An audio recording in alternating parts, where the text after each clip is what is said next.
حقيقة نحن دائما عندنا مصطلح أبو كلب أبو كلب أبو كلب. أنا الآن في مدينة إيوو في الصين. هذه ماركة اسمها ماركة أبو كلب. شوفوا هذا ماركة أبو كلب، أقسم بآيات الله قيمة الجاكيت الواحد ب 3400 رمنبي.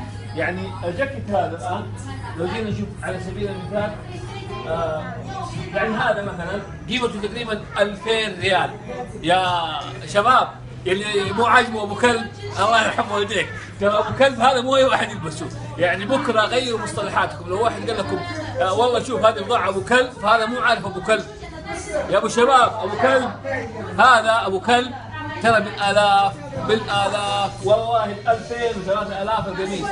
يعني زي ما انتم شايفين هذا الجاكيت، هذا الجاكيت ماركة أبو كلب بكم؟ هذا قيمته تقريبا 4000 ريال. بطلوا أبو كلب، ترى ما عاد نقول أبو جمل أبو ضب، لكن أبو كلب فيري نايس. جود باي.